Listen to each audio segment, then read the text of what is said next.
Até que você torne o inconsciente consciente, ele dirigirá sua vida e você o chamará de destino.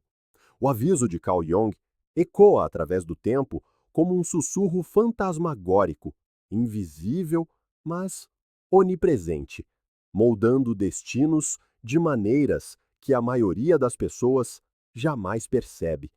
A sombra, nosso eu oculto e reprimido, espreita sob a superfície, manipulando pensamentos, sabotando sonhos e movendo os fios a partir da escuridão.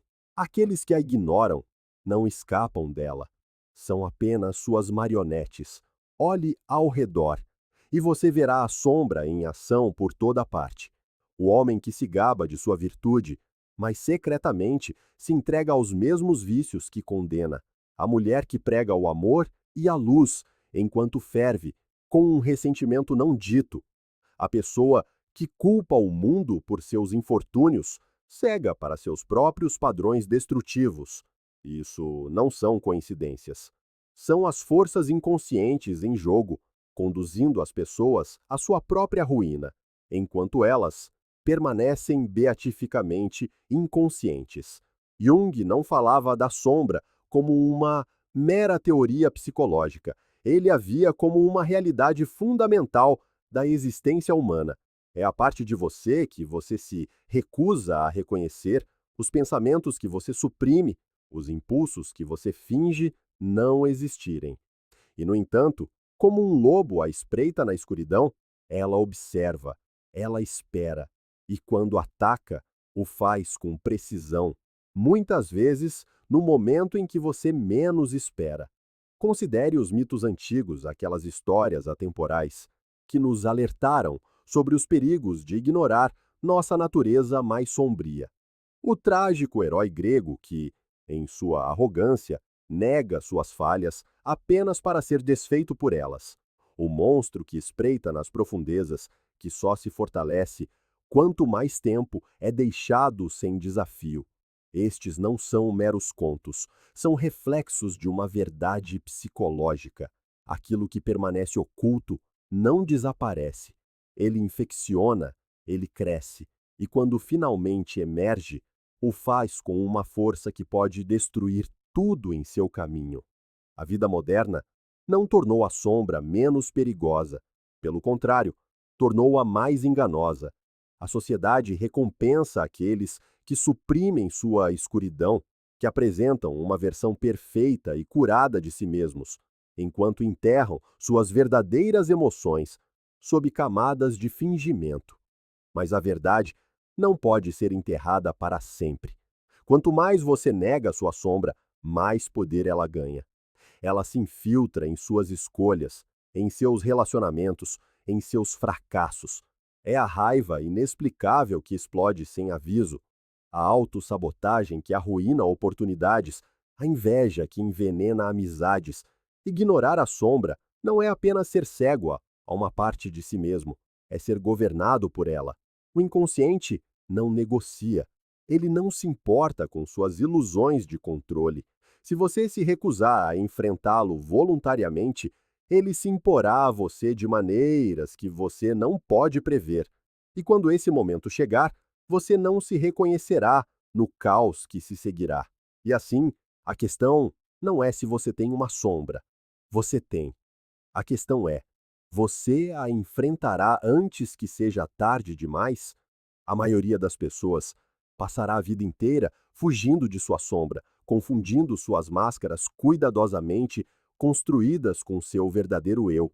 Mas quanto mais você corre, mais alimenta o que o persegue. Quanto mais tempo você nega sua escuridão, mais forte ela se torna nas profundezas, esperando o momento perfeito para reivindicar seu poder. A sombra não permanece passiva. Ela exige expressão e, se lhe for negada, encontra sua própria maneira de vir à tona. Você vê isso no homem que explode em ataques de raiva súbitos e incontroláveis, alegando que ele não costuma ser assim.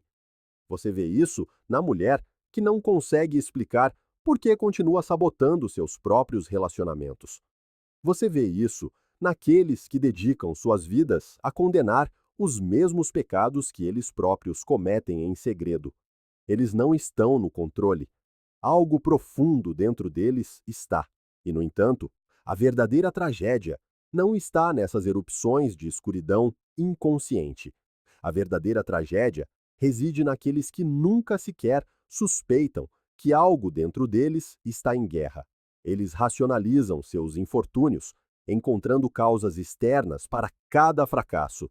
Vivem em uma prisão que eles mesmos criaram, sem saber que a chave esteve em sua posse o tempo todo. Jung entendia isso bem. Ele sabia que o que permanece inconsciente não deixa de existir, apenas governa das sombras, transformando uma pessoa em uma estranha para si mesma. Imagine por um momento uma pessoa que suprime sua sombra tão completamente que se convenceu de que é inteiramente virtuosa. Essa pessoa não apenas será cega para suas próprias falhas, como também projetará essas falhas nos outros.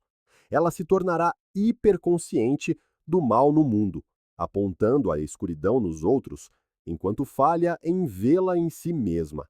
Ela se tornará intolerante, rígida, convencida de sua própria retidão. E em sua cruzada contra a maldade percebida, ela se tornará a própria coisa que afirma desprezar. É assim que a sombra governa melhor, fazendo uma pessoa pensar que é imune a ela. Mas a sombra não pode ser destruída. Ela é uma parte de você, tanto quanto sua bondade, sua inteligência, seus sonhos. A única escolha que você tem é se irá integrá-la ou deixá-la consumi-lo por dentro. Integrar a sombra não é tornar-se mal, não é render-se ao caos ou entregar-se à destruição, é tornar-se completo. É conhecer a si mesmo tão profundamente que nada dentro de você permaneça não examinado, nada dentro de você permaneça não reivindicado. É possuir seus desejos em vez de ser controlado por eles, entender sua escuridão em vez de ser vítima dela. No entanto, este é um processo aterrorizante. Encontrar sua sombra é ficar diante de um espelho que não reflete a pessoa que você gostaria de ser, mas a pessoa que você realmente é. É confrontar a realidade de sua própria hipocrisia, sua própria raiva suprimida, suas próprias fraquezas não reconhecidas. Muitos se afastarão, muitos recuarão para o conforto de suas ilusões, mas aqueles que ousam olhar encontrarão algo mais olhando de volta para eles, algo inesperado. Eles encontrarão poder. O maior paradoxo da autodescoberta é este: aquilo que mais tememos guarda a chave para a nossa libertação. A sombra não é apenas um reservatório de impulsos reprimidos e falhas não reconhecidas. É também a fonte de nosso potencial mais profundo. Sob seu caos, existe uma força que, se aproveitada, transforma o indivíduo fragmentado em algo inteiro, algo imparável.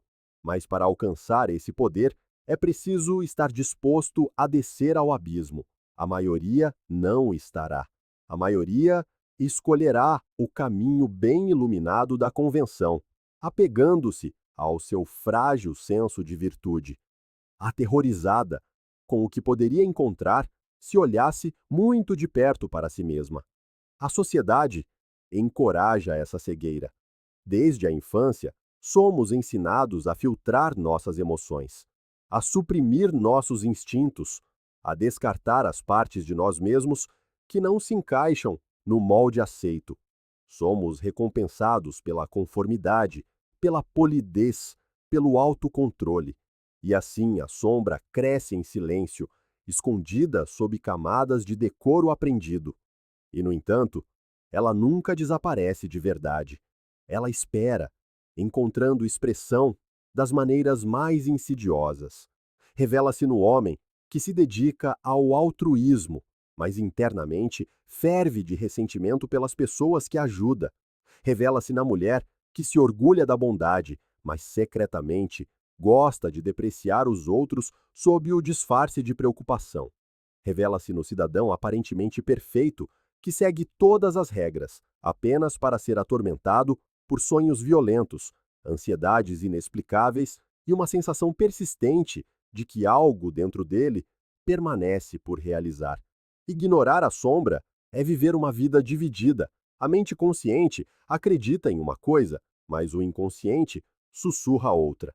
A tensão entre essas duas realidades cria sofrimento, uma guerra invisível que se manifesta como autossabotagem, ansiedade, depressão ou uma lenta e crescente sensação de insatisfação com a vida. Muitos buscam afogar esse sofrimento em distrações, em substâncias, em comportamentos compulsivos que oferecem alívio temporário, mas nunca uma cura. Outros projetam seu conflito interno para o exterior, culpando o mundo por sua miséria, vendo inimigos onde não existem, mas aqueles que ousam se voltar para dentro descobrirão que a sombra não é o inimigo que temiam. É a parte de si mesmos que abandonaram há muito tempo. É a paixão que reprimiram para parecerem controlados. É a ambição que negaram para evitar parecerem arrogantes. É o poder bruto e não filtrado que enterraram porque lhes disseram que era perigoso. E é perigoso. Perigoso para as ilusões que mantêm uma pessoa fraca. Perigoso para o falso eu que mascara sua verdadeira natureza. No momento em que se começa a integrar a sombra, uma transformação se inicia. O medo se transforma em força, a hesitação se transforma em convicção. O eu fragmentado começa a se unificar. No entanto, a integração não é um exercício intelectual. Não se pode simplesmente ler sobre a sombra e reivindicar domínio sobre ela.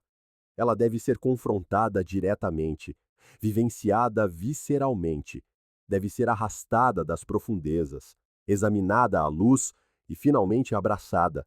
Só então, uma pessoa deixa de ser governada por forças inconscientes. Só então, ela começa a empunhar o poder que sempre foi seu. Quanto mais fundo se aventura na psique, mais claro se torna. A repressão nunca é uma solução, é apenas um adiamento. O que é enterrado não se decompõe, ele infecciona. Quanto mais uma pessoa suprime sua sombra, mais insidiosas se tornam suas manifestações. E nada é mais enganoso do que a ilusão de controle. Um homem que se orgulha de sua disciplina inabalável, que suprime cada impulso, pode acreditar que se dominou, mas, na realidade, ele apenas aprisionou uma parte de seu ser. Sua raiva, seus desejos, sua natureza selvagem e indomada, essas coisas não desaparecem. Elas se escondem nos cantos de sua mente, esperando por um momento de fraqueza, um momento em que sua fachada perfeita rache. E quando isso acontece, as comportas se abrem, a explosão que se segue não é proporcional, é catastrófica. É assim que tantos homens aparentemente justos caem. O sacerdote que prega a pureza é encontrado entregando-se a vícios secretos. O político que fala de moralidade é pego em corrupção. O homem que se gaba de lealdade é consumido por tentações proibidas. Nunca é o eu consciente que os trai. É a sombra exigindo ser reconhecida da única maneira que lhe resta. Mas essas erupções são apenas os casos extremos. Para o a maioria, a sombra se expressa de maneiras menores e mais silenciosas. Autossabotagem, indecisão, ansiedade inexplicada. O artista que se recusa a criar por medo da imperfeição. O amante que arruína todos os relacionamentos antes que possam realmente começar. O indivíduo que permanece preso na mediocridade, incapaz de se libertar, mas sem saber por quê. Este é o verdadeiro custo de ignorar a sombra. Ela não apenas assombra, ela aprisiona, garante que uma pessoa nunca realize plenamente seu potencial, nunca assuma a força total de seu ser. Eles permanecem meio acordados, meio vivos, para sempre assombrados por uma sensação de que algo está faltando, mas incapazes de nomeá-lo. E assim, o único caminho a seguir É através do confronto. É voltar-se para a escuridão, em vez de fugir dela, fazer as perguntas difíceis. O que eu realmente desejo? Do que sou verdadeiramente capaz? O que eu abandonei para ser aceito? As respostas nem sempre são confortáveis, mas são necessárias, porque a sombra não é apenas a soma da escuridão reprimida de alguém, é também a chave para sua maior força. Dentro dela reside a criatividade, a paixão, a resiliência, o fogo que foi extinto em nome da obediência.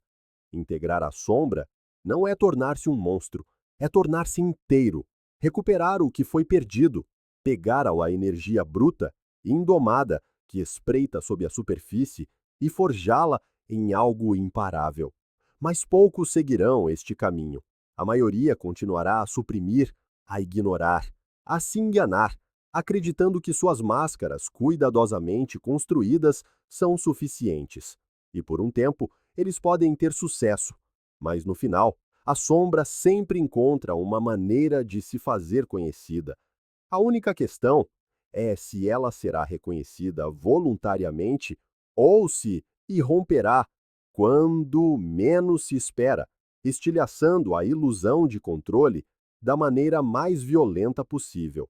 Há uma razão pela qual tantos temem as profundezas de sua própria psique. Voltar-se para dentro é arriscar ver algo que não desejam reconhecer, e, no entanto, o que é ignorado ganha poder. Quanto mais se resiste, mais a sombra move os fios por trás da cortina.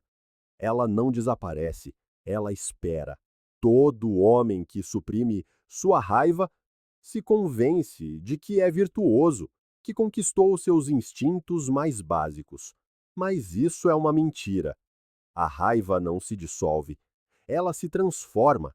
Transforma-se em agressão passiva, em autopiedade, em uma atração inconsciente por situações que inevitavelmente a provocarão. E então, um dia, ela explode, não como uma expressão controlada, mas como uma força vulcânica, destruindo tudo em seu rastro. A explosão parece estranha, como se não pertencesse a ele. Ele diz a si mesmo: aquele não era eu, mas era ele. Era a parte de si mesmo que ele se recusou a reconhecer, mas a raiva é apenas uma forma da sombra reprimida. O desejo também, quando negado, não desaparece simplesmente. Ele infecciona no inconsciente, torcendo-se em algo mais sombrio. Não é coincidência que os indivíduos mais puritanos tantas vezes abriguem os segredos mais depravados. A sombra não se importa com máscaras sociais. Ela apenas exige ser vista e, quando ignorada, força sua entrada na consciência através de sonhos, fantasias ou compulsões que parecem surgir do nada. Rejeitar os próprios desejos é torná-los mais poderosos. Rejeitar as próprias falhas é deixá-las controlar a partir da escuridão. E, no entanto, é isso que a sociedade encoraja. Finja ser bom, finja ser justo, finja ser algo diferente do que você é. Mas nenhum homem pode mentir para sua própria natureza para sempre. O acerto de contas sempre chega. Não é que a sombra deva ser satisfeita cegamente. Isso leva ao caos. É que ela deve ser compreendida, integrada, tornada consciente. Só então sua energia pode ser transformada, seu potencial aproveitado. Jung não alertou contra a sombra porque ela era má. Ele alertou contra ela porque é a sua rejeição que a transforma em algo perigoso. O homem que aceita sua própria capacidade para a raiva tem menos probabilidade de perder o controle. O homem que reconhece seus desejos tem menos probabilidade de ser governado por eles. O homem que entende sua própria escuridão é o menos propenso a se tornar sua vítima. E, no entanto, a maioria escolherá viver na ignorância. A maioria continuará a usar suas máscaras cuidadosamente construídas, acreditando que estão seguros. O homem que nega sua própria escuridão não escapa dela. Ele simplesmente garante que ela encontrará expressão de maneiras além de seu controle. Esta é a cruel ironia da repressão. Quanto mais se luta contra a sombra, mais astutamente ela manipula os eventos sob a superfície. Quanto mais se insiste na própria inocência, na virtude, na superioridade moral, mais o inconsciente conspira para provar que se é um mentiroso. Olhe para o homem que prega a humildade, mas não suporta críticas. Olhe para a mulher que afirma desprezar fofocas, mas prospera na calúnia silenciosa. Olhe para o líder que se apresenta como o campeão da justiça, apenas para ser vítima da mesma corrupção que um dia condenou. Isso não são acidentes, são inevitabilidades. A sombra não tem tolerância para a hipocrisia. Ela trará a verdade à luz, de uma forma ou de outra, e quando o fizer, não será gentil. É por isso que a sombra é tantas vezes recebida com medo, porque confrontá-la é confrontar o próprio auto-engano. E a maioria prefere se apegar a uma mentira do que enfrentar o terror de suas próprias contradições. Mas suprimir a sombra é viver meia vida, é existir em um estado constante de autopoliciamento, aterrorizado com o que poderia emergir se a guarda baixar. É sorrir enquanto se ferve de ressentimento, assentir enquanto se grita internamente, representar a retidão enquanto se anseia secretamente pela transgressão. Isso não é virtude, é autoaprisionamento. E, no entanto, o mundo recompensa esse tipo de auto-engano. A sociedade prefere o homem que finge ser bom ao homem que realmente entende sua própria escuridão. Mas as ilusões sempre se estilhaçam e, quando o fazem, o custo é muito maior do que se a verdade tivesse sido reconhecida desde o início. Jung entendia isso. Ele sabia que ignorar a sombra não tornava alguém justo, tornava-o frágil, vulnerável a impulsos inconscientes, a explosões súbitas, a compulsões que pareciam surgir do nada. Ele sabia que quanto mais alguém negava sua própria capacidade para a escuridão, mais provável era que a projetasse nos outros. O homem que se recusa a ver seu próprio mal sempre buscará um inimigo sobre quem possa lançar seus pecados. Ele verá demônios no mundo porque se recusa a vê-los dentro de si mesmo. E assim sua vida se torna um campo de batalha. Ele luta contra as mesmas coisas que secretamente deseja. Ele condena os mesmos pecados que secretamente gostaria de cometer. Ele se torna uma criatura de contradição, uma personificação viva da guerra entre a repressão e a realidade. E quanto mais ele luta, mais a sombra aperta seu domínio. Mas e se ele parasse de lutar? E se, em vez de negar sua escuridão, ele se virasse para enfrentá-la? E se ele ousasse olhar para sua própria capacidade de destruição e dissesse: sim, isso também sou eu? E se, em vez de ser governado por sua sombra, ele aprendesse a dominá-la? Este é o caminho que Jung nos apresentou. Não a erradicação da escuridão, mas sua integração. Não a busca da falsa pureza, mas a aceitação da totalidade. Pois somente o homem que abraça sua sombra pode ter a esperança de ser livre.